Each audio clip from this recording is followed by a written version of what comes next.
Inasmuch as I have only a few more hours to live, and because my execution is attracting so much attention, I wish to make a public statement. First, I do not protest against being punished. I was found guilty of a serious crime. But early in youth, I was denied parental care, affection, and guidance. Religious training would have pointed me in the right direction, but I was not taken to Sunday school or to church services.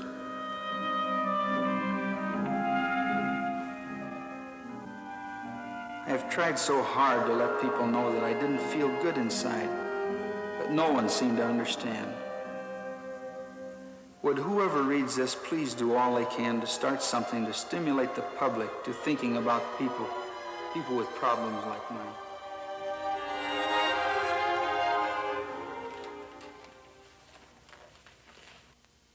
This is Sister Louise Allen, Sunday school teacher. Like thousands of others all over the church this morning, she's putting the final touches to her lesson before going to Sunday school over at the 12th Ward. Come on, Robbie. Hi.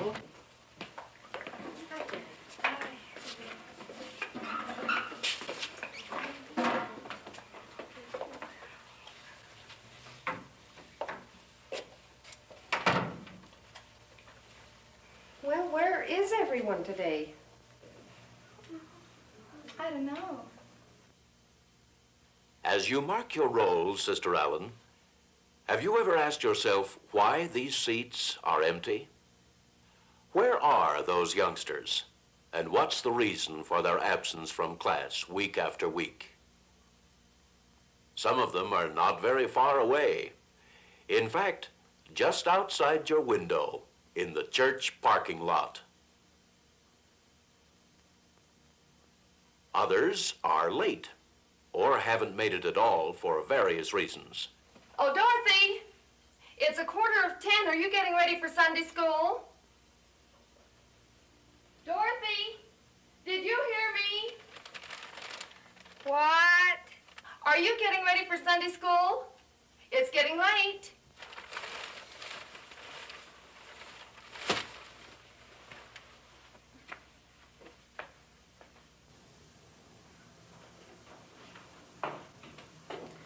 Gee, Mom, do I have to go? Well, of course you do, dear. Now hurry up and get dressed. Are you going? Well, no, dear. I have dinner to get with Grandmother coming. But you go along anyway. Well, what about Dad? Well, he's going to work on his boat. You'll just have to represent the family in Sunday school this morning. Now here's a happy scene. A good father and son relationship exists in this home, it seems. There's not a thing wrong with it, except that this happens to be Sunday morning, and they are all members of record in the ward. This father was once asked if he would attend the class for senior members of the Aaronic priesthood held at the chapel each Sunday morning. No, sir, I figure Sunday belongs to my family. My boys like to hike and camp and ski, and so do I. We've had a lot of good times together. I don't figure a fellow has to go to church to be religious. I try to live the golden rule, and I teach my boys to do the same thing. I can't see this going to church every Sunday. Then there's the boy whose parents don't care very much what he does with his time. Sunday to him is just another day of relaxation from school.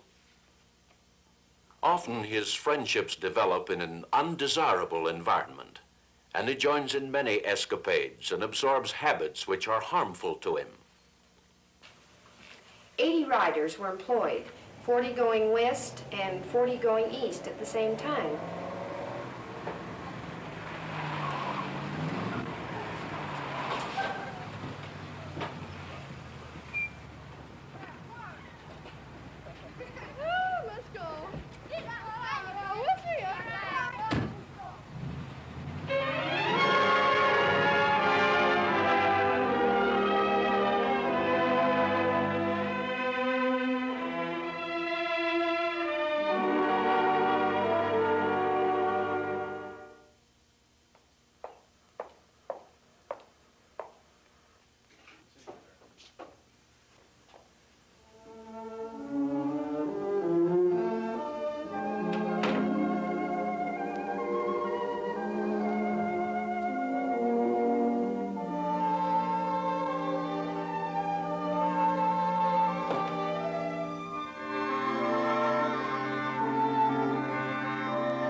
I'm just not getting through to my class, and I don't know why.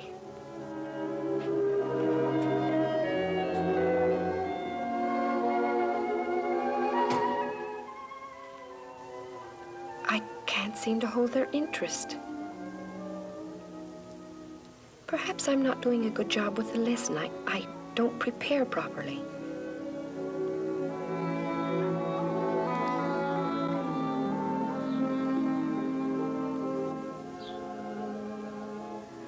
Oh, Heavenly Father, I do so want to help those young people. Please help me to find a way.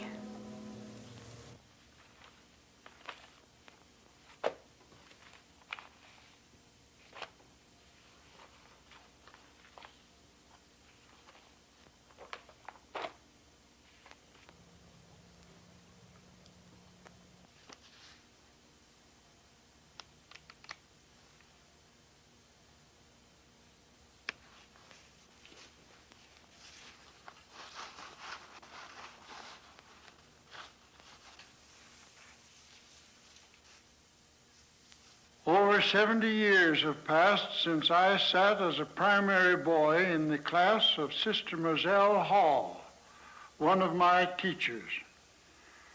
I remember standing with other boys by the side of her horse just before primary opened and noting how high the watermark came on the side of the saddle.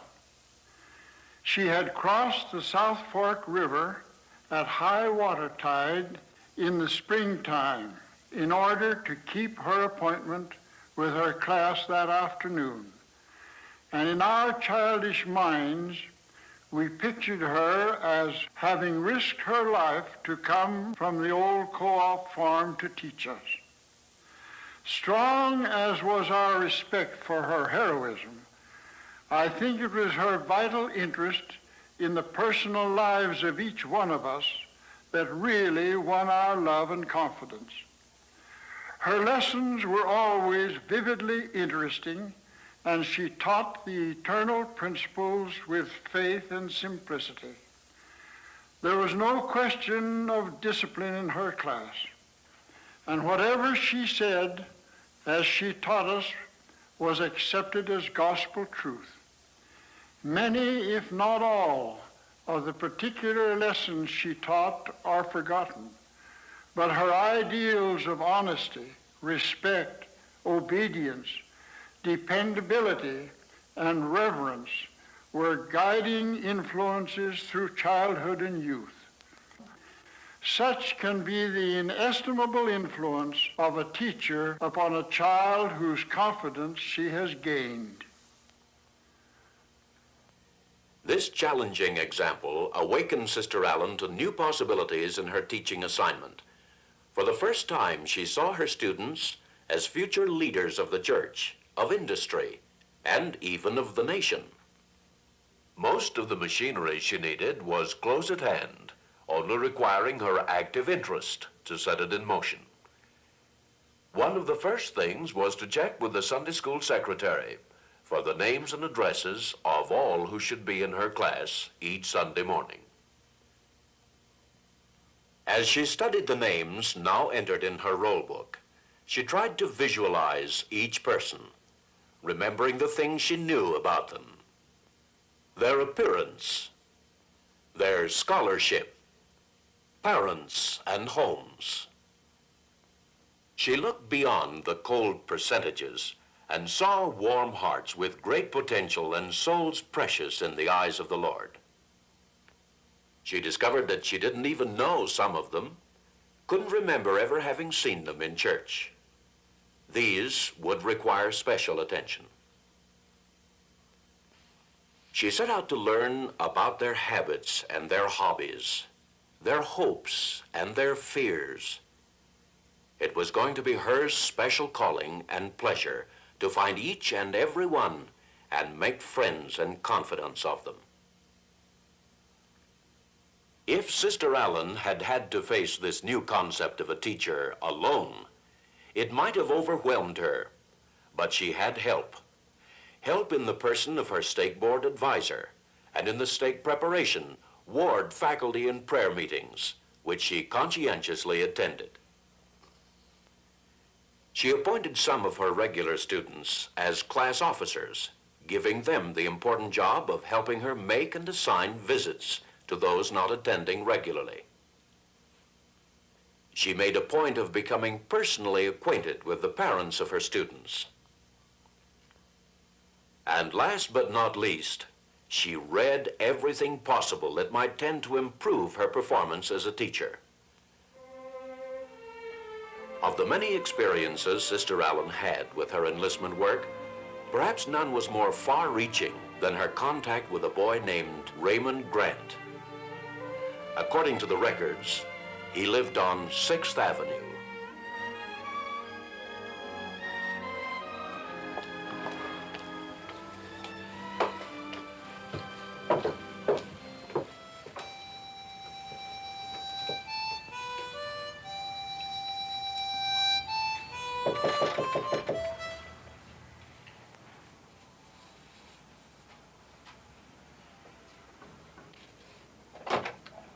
Yes? Hello, I'm looking for Raymond Grant. Could that be you? Yeah? Oh, fine. I'm Sister Allen. I'm one of the Sunday school teachers over at the ward. You belong to a group for whom I'm having a party, and I would like to invite you to come along. I don't go to Sunday school. Oh, that's all right, Ray. You'll be very welcome anyhow. Those who'll be there are your neighbors and your school friends, and you'll be right at home there. I don't go to parties either. Oh, this'll be fun, Ray. I wish you'd come. You belong there with us. Well, Ray, we want you to know you'll be more than welcome. If you should change your mind, here's the address with the time and place. It's next Saturday. Come as you are, Ray, and have fun with us. Okay. Well, goodbye, Ray. It's been nice meeting you.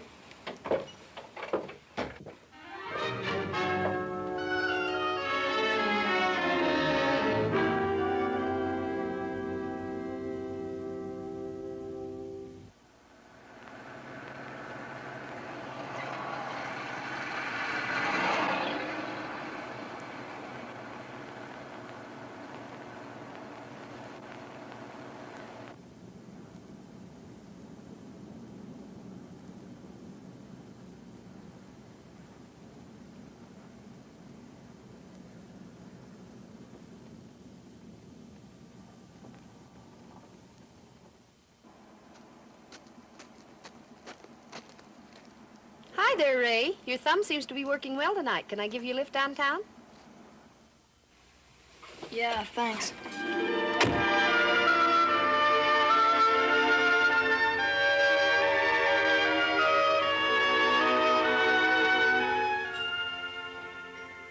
I'm sorry you couldn't make it to the party the other night, Ray. We missed you. I was out with a friend. We didn't get back till late.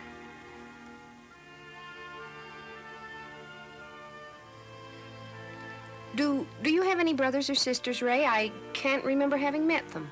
Yeah, 2 sisters. They're both married. Do they live here? No, one's in California. The other's back east.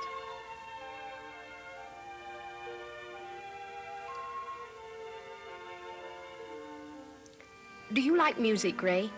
Didn't I hear you playing the harmonica the other day when I called? Oh, I just picked it up from one of those advertisements. Didn't cost much and sort of company when you're... Oh, I get a kick out of it.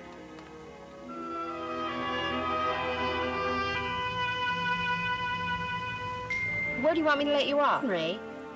Anywhere will do. I'm just going to a movie. Center Street will be fine.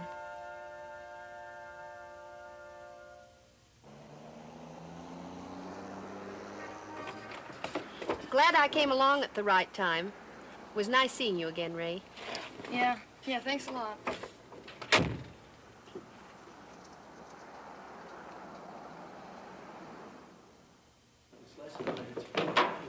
Oh, just a minute. Brother Boswell, I'll see you later. I've been trying to get acquainted with the little Grant boy. You go ward teaching at his home up on 6th Avenue, don't you? What's the score there? Let's see, the Grants? Oh, yes, he's a widower. They're seldom home when we call. I think he works nights. Well, what about the boy? Who looks after things there? Well, I just don't know. I think he fends pretty much for himself. He's a moody little guy. Doesn't respond to the priesthood program. I know they've tried, but he doesn't mix too well with the other boys. Why, what's your interest? Oh, I'm his Sunday school teacher. Or I should say I would be if I could get him to come. Well, lots of luck to you, Sister Ellen.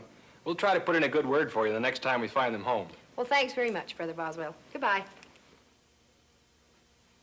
In their regular get-togethers, designed to stimulate enlistment work, Sister Allen and the class officers went carefully over the names of newcomers to the ward and those still not attending Sunday school regularly. Do you have the roll book, Karen? Yes, I do. It's right here. Good. How many visits were made altogether last week? Let's see. There was 1, 2, 3, Sister Allen. They were made by Tony, Barbara, and Barbara again. She made 2. Oh, yes. I remember your report in class last week now. Let's see, Barbara. You got a promise for next Sunday from June Priestley, didn't you? Mm-hmm. But Marge Gooding wasn't home. That's right. I think we'd better step up our visits and call back the second time if we don't catch them at first. What about your call to your friend George, Tony? You got a rather surprising reaction from his parents, didn't you? Yeah, it was funny. I was in the living room talking to George and wasn't getting very far with him when his old man, Brother King came in and asked him why he didn't accept our invitation, and he came right back with, well, I'll go if you'll go, Dad, and sort of put Brother King on the spot. And he mumbled and stalled around for a second, and he said, well, I just might take you up on that. So if George is ready next Sunday, when I call for him, I'll be mighty interested to see if his dad comes too. Much of the enlistment visiting was done by the students under the direction of Sister Allen. But whenever the efforts of the young people failed to bring about the desired result, Sister Allen made it her personal responsibility to follow up. Ray Grant's name came up every time, and it seemed that her only chance of interesting Ray would be through another direct approach. We've been visiting young people in Ray's age group, and I was hoping I'd get a chance to talk to him. Yes, it is too bad that Ray isn't home today. In fact, I don't know where he is right now. Mainly, I'd like to know what he does on Sundays. I don't know what the boy does on Sundays. Ever since his mother died, he's more or less taken care of himself. Well, I suppose I should be closer to him than I am, but, well, I work nights and sleep during the day, and it makes it a bit difficult.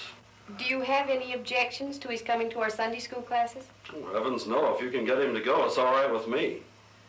At least it'd keep him off the streets.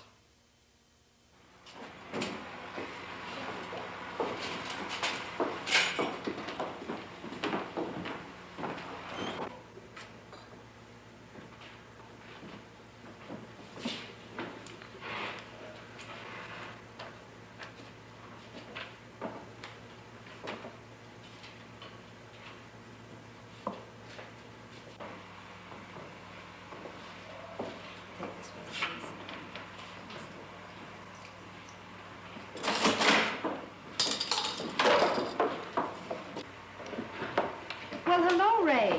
Hi. It seems we're traveling in the same direction once more. Yeah, it does, doesn't it? May I help you? Oh, let's see. I'll have a glass of orange, please. Okay. Say, I wonder if you'd do something for me, Ray. I have a couple of boxes of books I'd like moved into the garage, and they're just too much for me. I meant to have my husband help me before he left. He's in the service in Alaska, you know. But you look good and husky. I think between the two of us, we should be able to manage it. Do you think you could spare a minute to help me sometime? I guess so. Yeah, I'll help you. Careful of that sawhorse there, Ray. That's good. Let's put them over on that box in the corner. Careful of these. Oh. Oh, there. Oh, that was heavy. Let's put this box right up here and throw these in the incinerator. And, take this one and... we might as well put that right here. This doesn't have to be here. Oh. Now, those 3 books on top, Ray, let me have those. We'll put them in here. They're keepsakes. I want them to get dirty.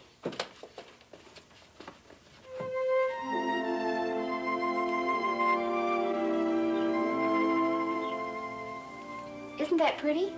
My mother made that for me. My mother had one like it too. Well, that's a good job. Well done. What do you say to a piece of apple pie for wages? Sounds okay to me. Good. Come on. You sit yourself down and I'll have it for you right away. Excuse me just a minute. Here, that's fine. Thank you. Did you hurt your hand when that box slipped? Oh, it'll be all right. That's good.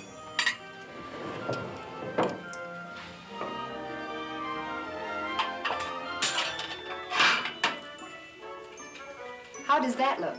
Gee, that's swell. Do you like apple pie? Yes. Well, we can just get it out in one piece.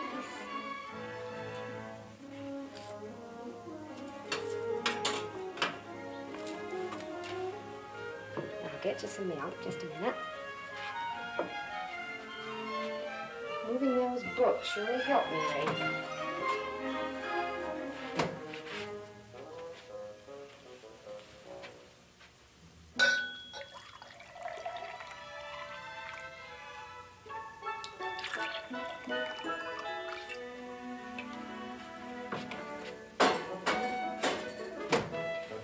There it is.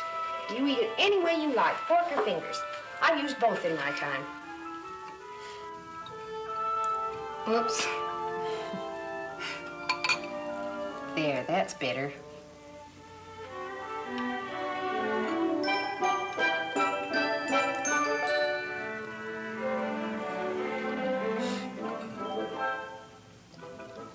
That's pretty good pie. Ma used to make pie like that. When did your mother pass away? I mean, was it long ago or just recently? Seems a long time ago now, but I guess it was only about 4 years ago. I was in the 5th grade. What was she like? Was she a blonde like you? Sort of. We all took pretty much after her, I guess. She played the piano real fine. How do you manage now without her? Oh, we get along. I do a lot of the cooking since my sisters left, but it's not the same. I guess no one can take the place of a mom.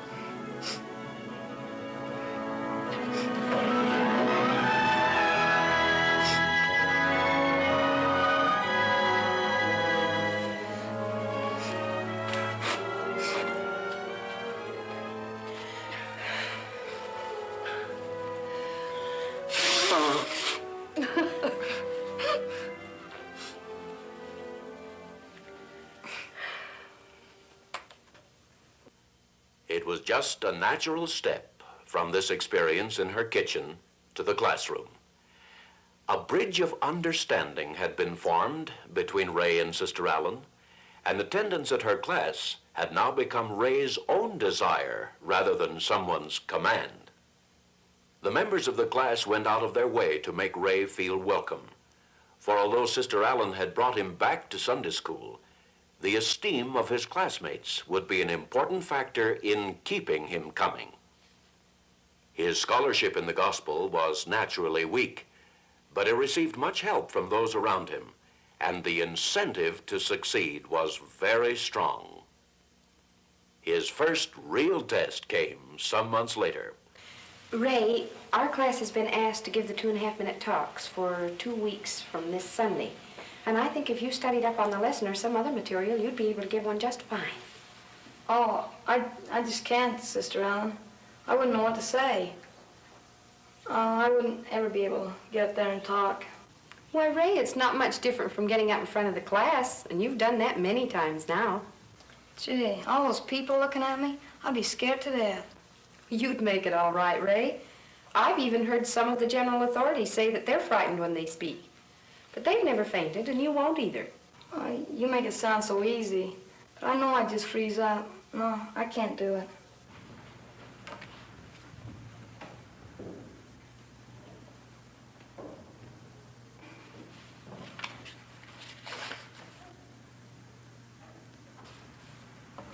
One of the greatest missionaries of all time was Paul the Apostle.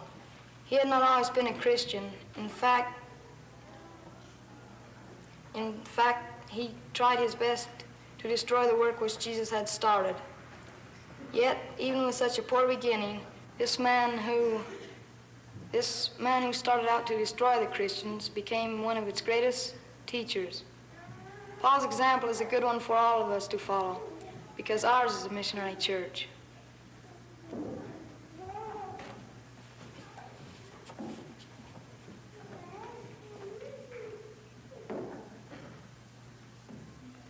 Just like Paul nearly 2,000 years ago, our missionaries are taking the gospel out into the world to teach our brothers and sisters in other lands about Jesus. I hope that someday I will know enough about the gospel to teach it to others. And I pray that my Heavenly Father will grant me power and wisdom, that I may teach those principles of the gospel that have come to mean so much to me. I know I'm going to miss all of you the next 2.5 years. After all, Germany is a long ways off. But I know that I will have your faith and prayers with me, and that these will be my greatest assets in time of discouragement. I would like to thank all who have taken part on my program this evening, and I would like to thank especially my father. He is making it possible for me to go on this mission. It's times like this that I wish my mother were here. I know that this would be a great moment in her life.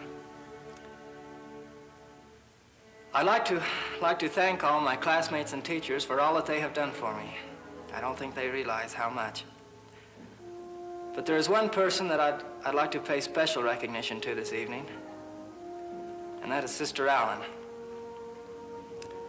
I don't know how many of you know it, but Sister Allen has been a great source of inspiration to many young people in this ward. Her efforts to find me in the first place, and then her patience in showing me the good things of life, the essentials for a happy life, well, they're beyond my power of expression. I'd like to thank her first for her unfailing love, and secondly, for the principles of the gospel which she taught me. These principles have brought me greater happiness than I have ever known before. And I hope and pray that I may be able to carry these same teachings to others, that they too may know the same joy that has come into my life.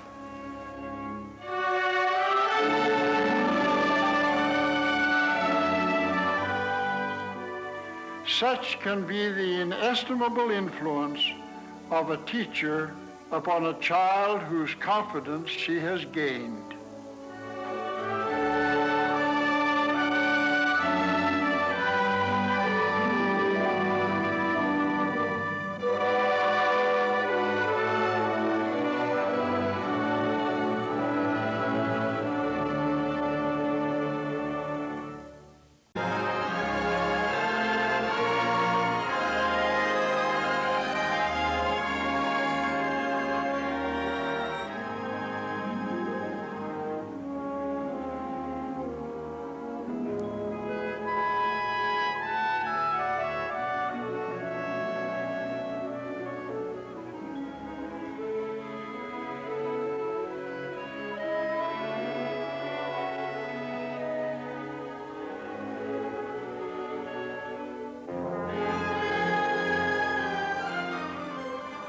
Inasmuch as I have only a few more hours to live, and because my execution is attracting so much attention, I wish to make a public statement today. I don't know. As you mark your roll, Sister Allen, have you ever asked yourself why these seats are empty? Where are those youngsters? And what's the reason for their absence from class week after week? Some of them are not very far away. In fact, just outside your window, in the church parking lot. Others are late or haven't made it at all for various reasons. Oh, Dorothy, it's 9:45. Are you getting ready for Sunday school?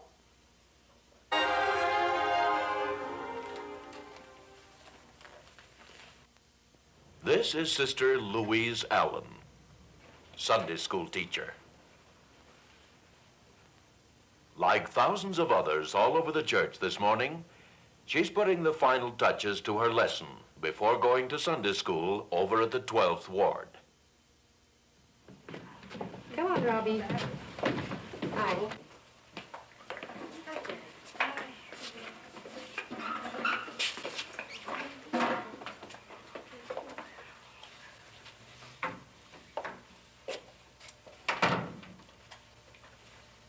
Well, where is everyone? First, I do not protest against being punished. I was found guilty of a serious crime. But early in youth, I was denied parental care, affection, and guidance. Religious training would have pointed me in the right direction, but I was not taken to Sunday school or to church services.